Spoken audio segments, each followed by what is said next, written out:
হাসপাতালে আগুন, আতঙ্ক, বিষাক্ত ধোঁয়ায় ঢেকে গেল ওয়ার্ড। ছুটে পালালেন রোগীরা। শ্বাসকষ্ট শুরু হয় চিকিৎসক থেকে শুরু করে রোগীদের।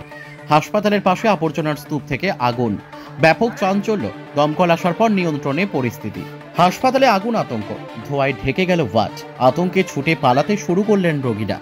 আতঙ্ক ছড়ালো চিকিৎসক নার্সদের মধ্যেও। ধোঁয়ার কারণে রোগী থেকে শুরু করে চিকিৎসক প্রত্যেকের শ্বাসকষ্টজনিত সমস্যা শুরু হয়। যদিও কিছুক্ষণের মধ্যেই স্বাভাবিক হয় পরিস্থিতি। হাসপাতালের পাশে আবর্জনা স্তূপের আগুন থেকেই ছড়ায় এই আতঙ্ক। ঘটনাস্থলে আসে দমকল, নিয়ন্ত্রণে আসে আগুন। মালদা জেলার হরিশ্চন্দ্রপুর গ্রামীণ হাসপাতালে এই আগুন, আতঙ্ক ছড়িয়ে পড়ে। হাসপাতালের পাশেই জমি রয়েছে আবর্জনার স্তূপ, সেখানেই কোনোভাবে আগুন লেগে যায়। তারপরে বিষাক্ত ধোঁয়ায় ঢেকে যায় সমগ্র ওয়ার্ড। ধোঁয়ার বিভৎসতায় প্রসূতি থেকে শুরু করে অন্যান্য রোগীরা ওয়ার্ডের বাইরে বেরিয়ে যেতে শুরু করে। ছড়িয়ে পড়ে ব্যাপক চাঞ্চল্য। চিকিৎসক নার্সরা চেষ্টা করেন রোগীদের সুরক্ষিতভাবে বাইরে বের করার। তারাও শ্বাসকষ্টের কারণে সাময়িকভাবে অসুস্থ বোধ করেন। হাসপাতাল কর্তৃপক্ষের নজরে আসে আগুন। সেই আগুন নেভানোর চেষ্টা শুরু হয়। খোঁজ দেওয়া হয় দমকলকে। তারপর কিছুক্ষণের মধ্যেই স্বাভাবিক হয় পরিস্থিতি। যদিও ব্লক স্বাস্থ্য দপ্তর সূত্রে জানা গেছে, হাসপাতালে জৈব বর্জ্য ব্যবস্থাপনা রয়েছে। সেখান থেকেই আবর্জনা বের করার সময় বা নিয়ে যাওয়ার সময় বিভিন্ন জায়গায় ছড়িয়ে ছিটিয়ে পড়ে। সেই জায়গায় কেউ ধূমপান করে ফেলার ফলে বা অন্য কোনো কারণে আগুন লেগে গেছিল। হাসপাতালের আবর্জনা স্তূপের পাশেই রয়েছে রাস্তা, সেখানেও ছড়িয়ে ছিটিয়ে রয়েছে ব্যবহৃত ইনজেকশনের সিরিজ। বর্জ্য ব্যবস্থাপনা নিয়ে তৈরি হয়েছে প্রশ্ন, যদিও সকল রোগী নিরাপদে রয়েছেন বলেই জানা গেছে।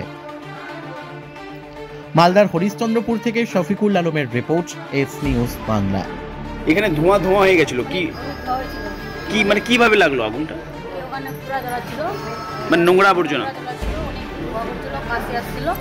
প্রচুর গন্ধ করছিল, খাবার ছিল না। তারপরে পাইপ এনে ওখানে সব আগুন টাগুন গেল, তারপর ধোঁয়াটা একটু উঠলো, তারপর সবাই এখানে ছিল, মানে গন্ধ করছিল। বলছি ছোট ছোট বাচ্চা ছিল তো আপনার সঙ্গে? ছিল, বাচ্চা এখানে চলে গেছিলাম বাইরে থেকে। তারপরে এখন ওখান থেকে মনে করেছিলাম ওখানে 1-1.5 ঘন্টা মতো, তবে এখন আর দেখি সব ধোয়া মিলে গেছে।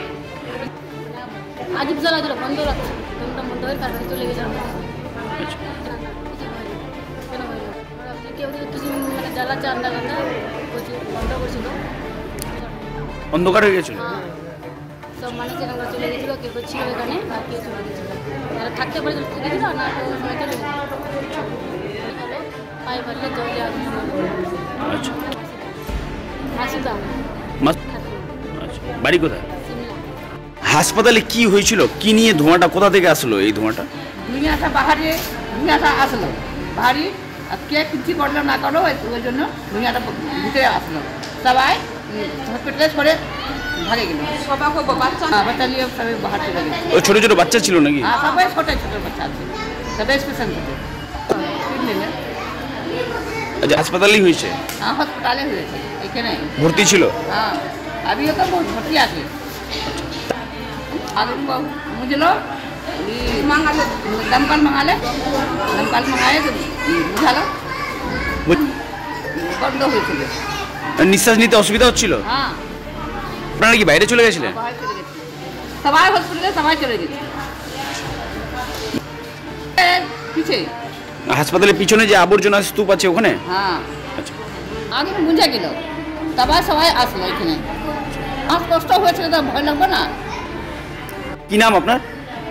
জোহরা খাতুন। বাড়ি কোথায়? সুলতাননগর। বলছি কি হয়েছিল এখন হাসপাতালে? হঠাৎ করে আমরা ডিউটি অবস্থায় ধোঁয়া দেখতে পাই, এখন ছড়িয়ে গেছে ওয়ার্ডে। সেই মুহূর্তে আমি ও কর্তব্যরত যারা আমাদের সিস্টার দিদিরা রয়েছে, দাদারা রয়েছে, সবাই মিলে পেশেন্টকে ইভ্যাকুয়েট করার জন্য লেগে পড়ি। তো ওটা মাকে বের করতে গিয়ে আমি নিজেই স্বস্তি বোধ হচ্ছে। শ্বাসকষ্ট হচ্ছে আপনাদেরও? এই মুহূর্তে শ্বাসকষ্ট হয়েছে, কারণ ধোঁয়ায় ভরে গেছিলো। তো এখন পরিস্থিতি কিছুটা নিয়ন্ত্রণে আছে, সব কোনো পেশেন্টের কোনো ক্ষতি হয়নি, সবাইকেই ভালোভাবে। আগুনটা কোথায় লেগেছিল? আগুন ওয়ার্ডের পিছনে কোথাও একটা লেগেছিল, আমরা ধোঁয়াই দেখতে পেয়েছি চারিদিকে, এর বেশি কিছুই দেখতে পাইনি। তো এই মত অবস্থায় আমরা পেশেন্টকে ইভ্যাকুয়েট করাতেই ব্যস্ত ছিলাম। বলছি হাসপাতালের পিছনে এইভাবে স্তূপ আছে, মানে কিভাবে দেখছেন বিষয়টা আপনারা? হ্যাঁ, হাসপাতালের পিছনে স্তূপ জমে, পরিষ্কারও করা হয়।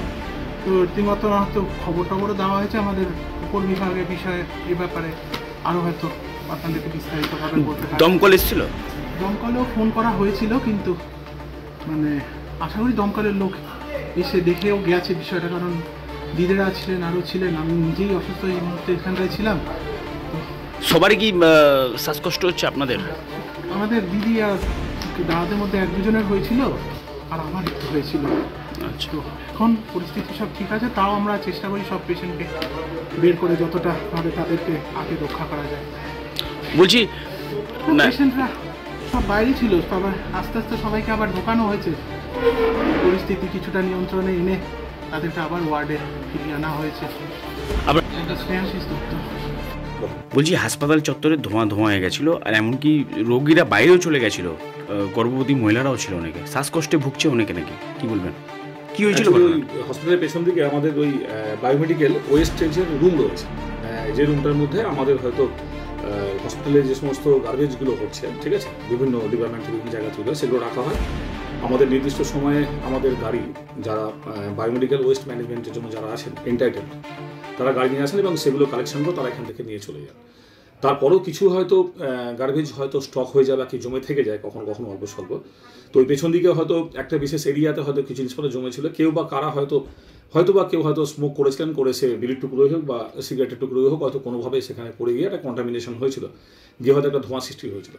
এইটা একটা ফ্যাক্টর আছে। সেই ধোঁয়াটা হয়তো কিছু পরিমাণ হসপিটাল থেকে আসছিল বলে ন্যাচারালি ধোঁয়া থাকলে তো একটা আমাদের সমস্যা হয়, সেটা হচ্ছিল। যখনই আমরা জানতে পারি আমরা একদম প্রম্পট অ্যাকশন নিয়ে, মানে তাড়াতাড়ি করে আমরা সমস্ত অ্যাকশন নিয়ে আমাদের সমস্ত স্টাফ সেই ধোঁয়াটাকে নিভিয়ে আমরা উইদিন 5 থেকে 10 মিনিটের মধ্যে সেই ধোঁয়াটাকে আমরা কন্ট্রোল করে দিই।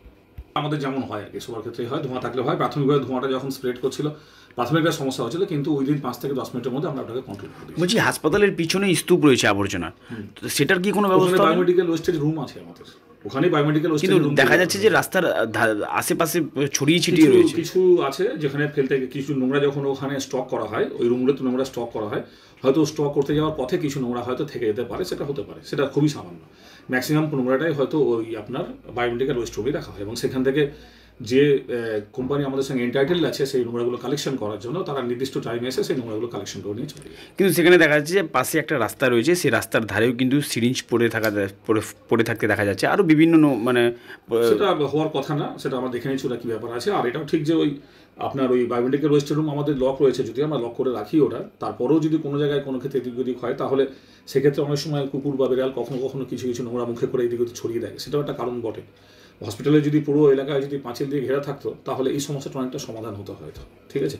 কিছু লোকজনও আছে যারা বিভিন্ন গার্বেজ কালেকশন করে, হ্যাঁ, যারা বড় ক্যারি নিয়ে আসেন, বস্তা নিয়ে আসেন, এসে গার্বেজ কালেকশন করে, এরকম কিছু লোকজনও আছেন গার্বেজ কালেকশন করে, তারা সেগুলো রিসেল করেন। তো সেই সমস্ত লোকজনও লাঠি নিয়ে এসে খুঁচিয়ে সেই নোংরাগুলো থেকে গার্বেজ কালেকশন করতে গিয়েও তারা কিছু জিনিস স্প্রেড করে দেন, এটাও একটা কারণ বটে। তো সুতরাং যদি আমাদের বাউন্ডারি ওয়ালটা তৈরি হতো এবং একটা এন্ট্রি পয়েন্ট যদি একটা নির্দিষ্ট হতো, তাহলে এই সমস্যাটা অনেকটাই সমাধান করা যেত হয়তো। আমি ছোটন মণ্ডল, বিএমওই ইনচার্জ, হরিশ্চন্দ্রপুর রয়েছে।